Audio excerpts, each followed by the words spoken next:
is. Yes. Yes, and you hear that voice in the back, that beautiful, sexy, gorgeous voice belongs to an amazing, wonderful woman that I met several years ago. She is a model, she is an actress, I could list all her credits, but instead of that, I'm just going to introduce Tatiana Lee. Tatiana.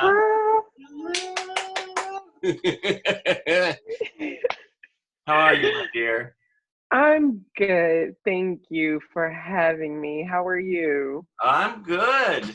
I'm good. And I've said this before, but this, in the time that we're in, this keeps me sane. Yes. I'm a people person, and I need to connect one way or the other, and this is the way we got to do it right now. So. Yes, it has been to me very a way to connect the best way we can right now. So these like you have been like my lifeline. Yeah. Yeah. Well, you're on fire. You're you're just you're all over the place. Well, let's start. I mean, you got to Los Angeles how many years ago? I moved to Los Angeles in 2011, so that was roughly about 9 or 10 years ago. Uh-huh. And then I've been working in the industry for about maybe 5 years now. Okay. So yeah, half No. of that. Half of that. So what changed your mind to say I'm going to go in the industry, or did you always want to, but you just? I always wanted to, I just didn't know how I was going to do it or kind of where my path, where was my way in. When I moved to LA, it was so challenging. First, I had to build up confidence in believing that it was something I could pursue and something that I would succeed in. Um, and then from there, it was finding, I guess, the opportunities. Right. And, being a person with a disability, that's very hard, especially being a wheelchair user like myself. I have spina bifida, and getting into places aren't wheelchair accessible. So, and everyone knows that in entertainment, it's about who you know. It's not about always what you know. So you can have all the training in the world, but if you don't know the right people to talk to and the right people to connect with, you're not gonna really get too far. And so I couldn't get indoors, and I started writing about it. And because I was like, someone needs to know that I'm trying to get in through these doors and I literally cannot get in. Yeah. And from there, it led to not only that, but starting to find a community. And actually, when I was Googling and looking for things to participate in and trying to find the disability community within LA, and like actors with disabilities, I would Google like actors with disabilities, performers with disabilities, things like that. And actually, the first thing that I found was Meet the Biz and Performing Arts Studio West. Oh, love it. Wow. So that was like one of the first things I saw. And I saw all these people with disabilities, different disabilities from all walks of life, taking an acting class around you. So then trying to find more of that and reach out to people on social media and things like that. And I would just start coming out to stuff. And I came to Meet the Biz, and at Performing Arts Studio West, I would go and hang out at other different places. People were having events, like Angela Rockwood, she would have events for the beauty community, and I would just go, and I just wanted to connect with people that had the same passions as myself. And I found that. But in the midst of all that, I continued to go on auditions. And then that was when I was submitting myself for different projects and stuff, and just putting myself out there. And then around that time, I had also at the Abilities Expo, that was another place that I really found, wanted to go and submerge and meet people. And, because of my disability, I've had to be outgoing. I grew up in a small town in Pennsylvania, and I was one of the only people in my whole town that had a disability, especially a woman of color with a disability. And so I had to be outgoing. Now, was it hard to be outgoing for you, or did you just go, here I am? Or was it like, breaking down the wall? I think I was always outgoing. I think that's my natural inclination, but then I also have this part of me that is very introverted, where I like being home and just being by myself and watching a movie, but then part of me still wants to be outgoing, so I think I jump back and forth. Right. But I feel in certain situations I had to be more outgoing for people to understand me and want to play with me and like me as a kid.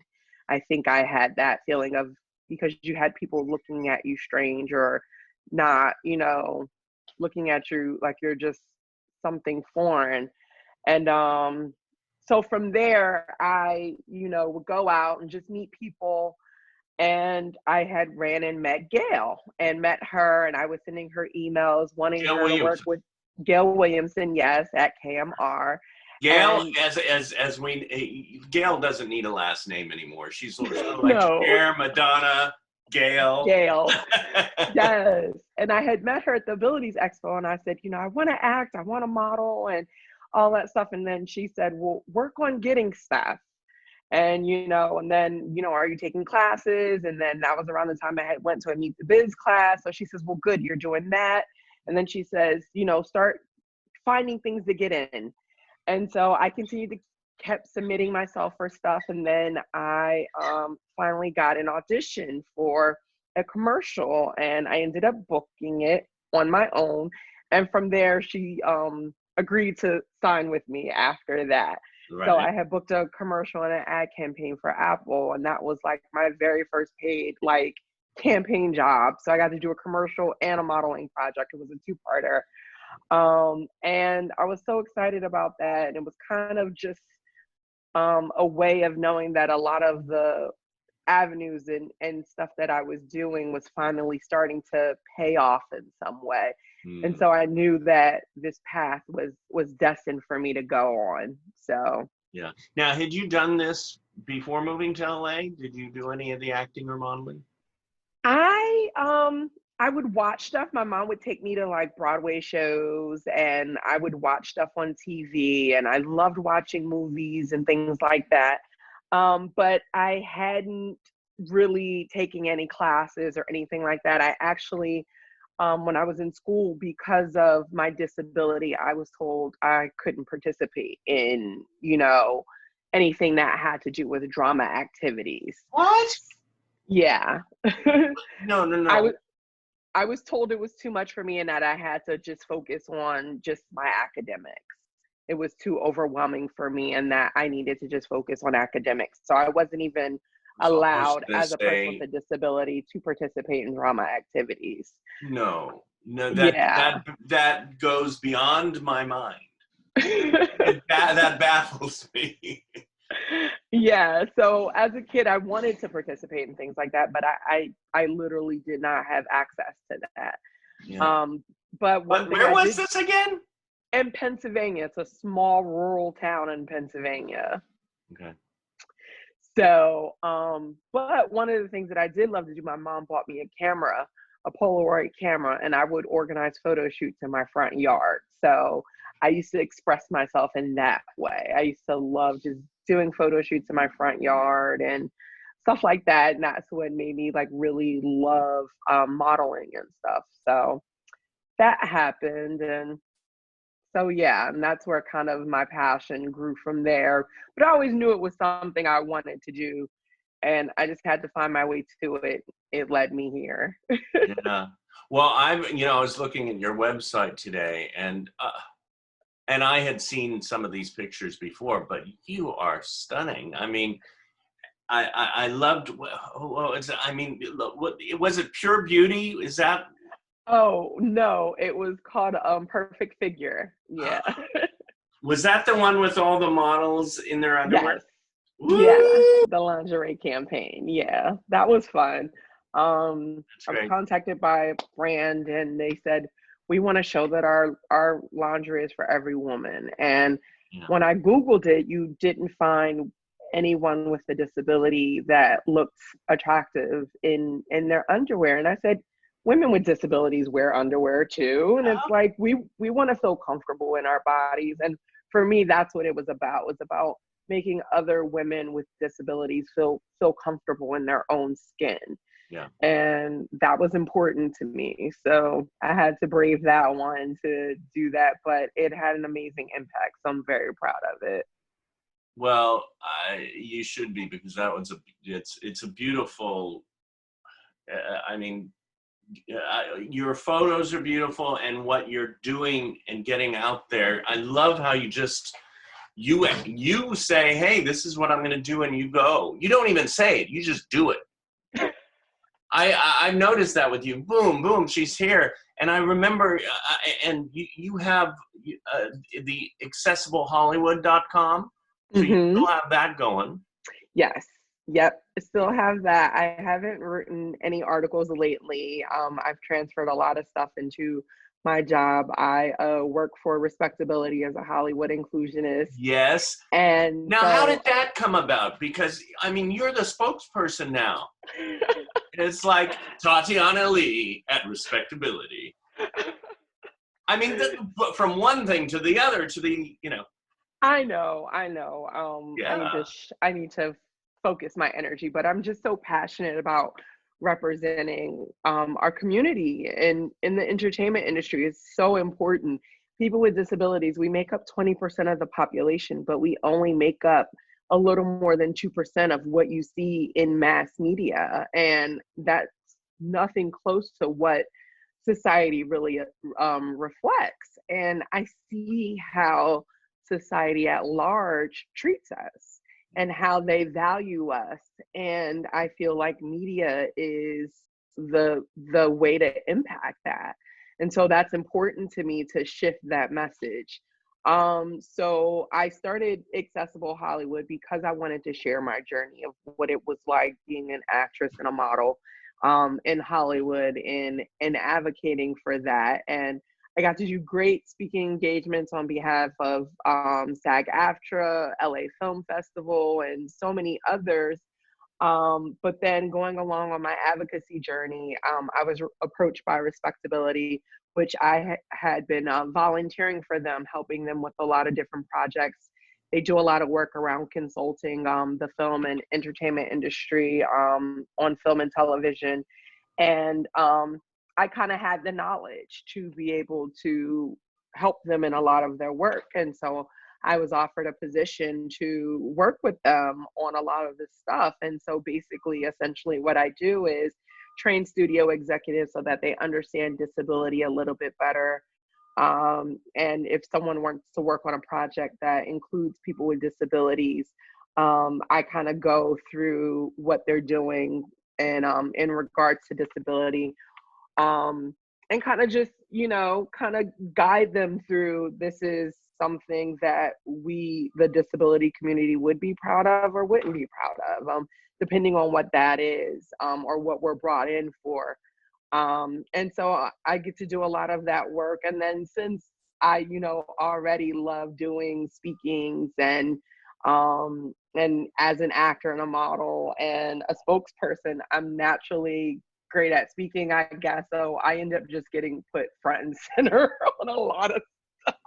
Well, and what's so wonderful about it too is you're so loving and inviting that people want to listen to you. Oh, thank you. I appreciate that. No, it's so true. I mean, last week I was blessed, and thank you, Respectability, and thank you, Tatiana, for inviting me and allowing me to come on your, what is it? Is it a weekly show that you're doing now, or? Yeah, we've been doing them weekly. So since COVID, we've been really shifting our focus. How can we take stuff online, and how can we support the community? And so we were thinking, what do people need? So one of the things we started realizing is that people with disabilities aren't able to access food if you're on SNAP. And so one of the things that we're working on is through policy is making sure that food delivery can now take Snap.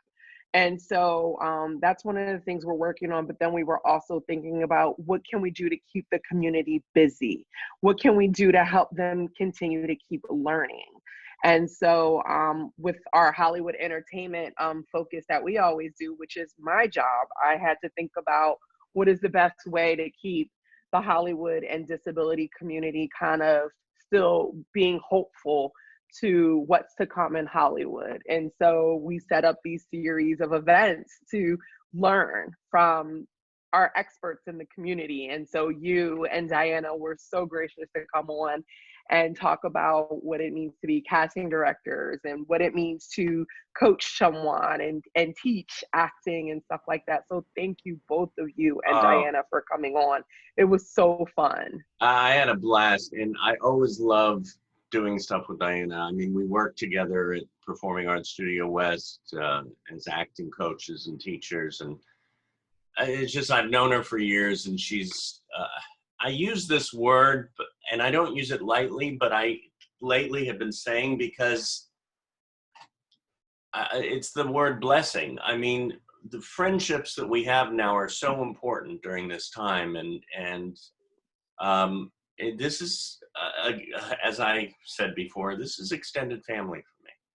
Yes, I actually met Diana at Performing Arts Studio West, and she, I can say, is one of my closest friends. Her and I, we check in at least once a week, and I consider her a close friend. And I was like, it would have never happened. And I, if it wasn't for, meeting her there. So she's just amazing. I really enjoyed our conversation and just doing this with you now. And Yeah. I love it. Like you said, it's what keeps us going.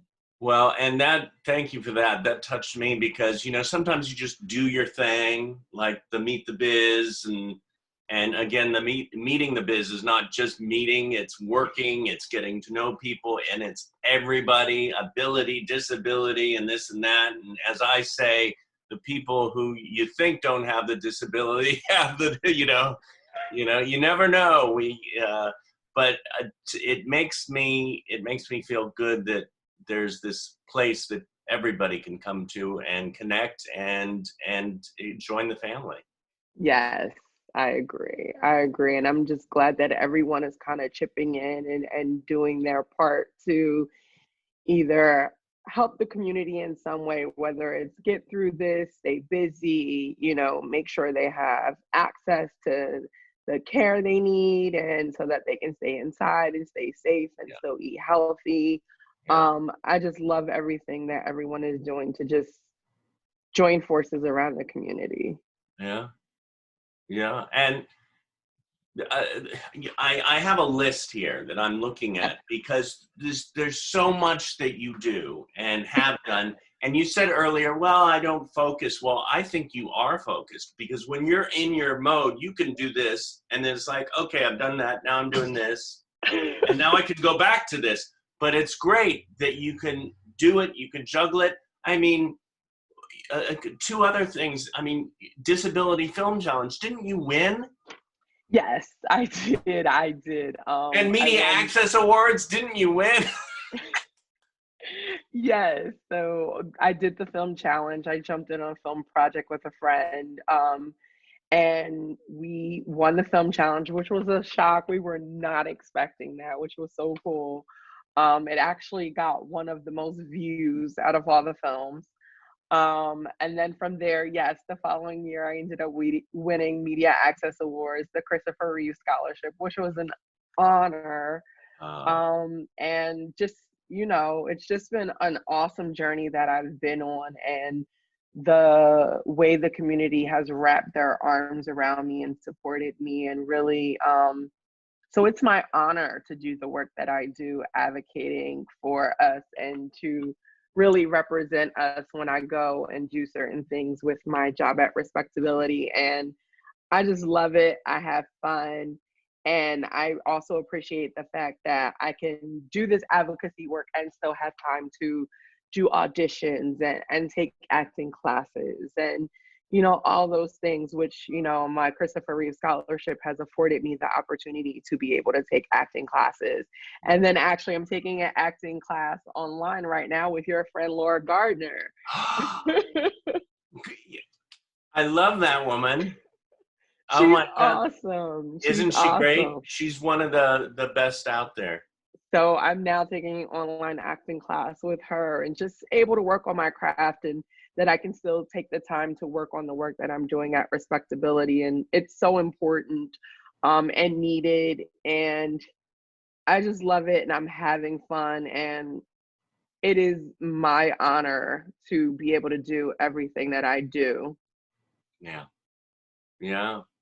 So I was thinking that a lot of times I'm chatting with everybody, and I take away from really, if they had something they really wanted to tell the students out here at Meet the Biz and Performing Arts Studio West and the YouTube world, because this is on YouTube. So I'm gonna, leave you be for a couple minutes, and just when you're ready, just holler back, and I'm here. Let me see. I'm still. Or just whatever I want to say. Whatever you want to say. You could talk about getting your toenails done, which I'm going to do after we get out of this. Right? I am too. Oh my God. Okay, let's see. That's me, and that's Tatiana Lee. Yay! Hi, everyone. Thank you so much, David, for having me here. I just want to say to everyone, be safe, be well, stay close to your very, very close loved ones that you are home with, and use these videos to really just dive in, take yourself away from everything that's going on, and learn something new, laugh, cry, have fun, and just be kind to one another. We are going through different times, and it is really important for us to just stay focused and to just try to stay in the moment and enjoy every one of those moments. And I don't know, we will get through this, and we will be together again, and we will be able to hug together and be in the same room together. And in the meantime, just, find the things that bring you joy, whether it's a good book or cooking something new or spending time with the people that are next to you and watching some cool videos or listening to music or audio on tape. But find those little things that bring you joy. And yeah, we'll be together again. Oh, I love it. I love it. I'm just like, I was sitting there mesmerized by what you were saying. I just wanted to say something loving and reassuring. Yeah. I feel like we all need that shit. Shoot, I need that. No, don't worry. We swear on this show once in a while.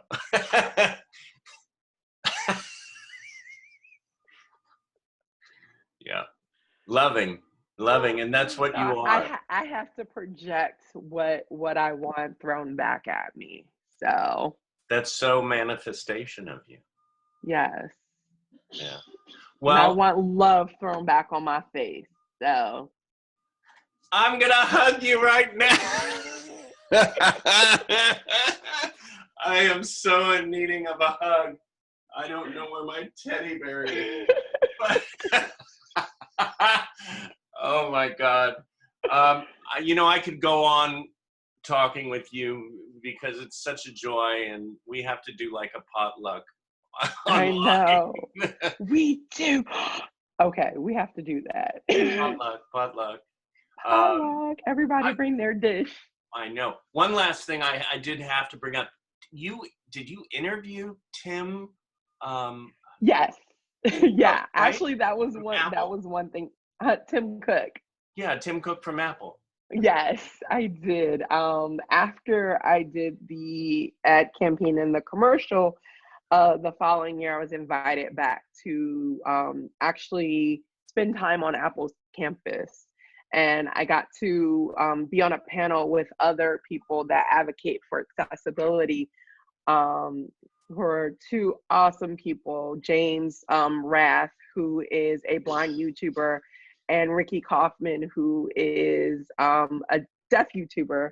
And we got to talk to Apple employees because they make cool gadgets and they don't realize how much it benefits people with disabilities in their everyday life. So we got to basically just have an open conversation of how we use Apple products.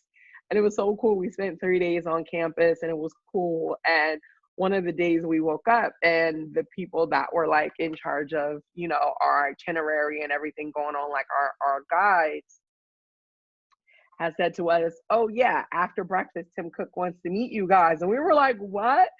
And the next thing you know, we're setting up video and they're like, "You can record it." So we were like, "What?" And so I ended up doing this whole session of sitting down with him and recording it on my iPhone, and him and I just talking and having coffee. And we got to talk about accessibility, talking about how he, you know, values the opinions of people with disabilities. We talked about representation in media. It was so cool, and probably one of the highlights of my career, of getting to interview one of the most influential people in the world. Yeah. He does so much. Actually, he's one of the people that is consulting our governor, Gavin Newsom, on how to safely and open, you know, everything here in California, and how to go about helping Californians with and everything like that. So to be able to meet him and talk with him, and knows that he knows me and he's a fan of my work is kind of cool. I love it. I love it. Yeah, you know, I could see you like as a host on Good Morning America, or Thank you. The View. You know. I would love that. And you know, they don't have anybody on any of those shows with a visible disability. I think that message is very important. It's time, baby. Yes, let's do it. Well, thank you, thank you, thank you. And everybody, what is your website again? So you can find me at accessiblehollywood.com, and you can follow me on social media, Instagram and Twitter at MSTATILEE. And if you want to find out information about COVID and disability, you can check out respectability.org. Lovely. Thank you. Everybody check that out. Check out Tatiana Lee. Thank you so much, David. Thank you. All right.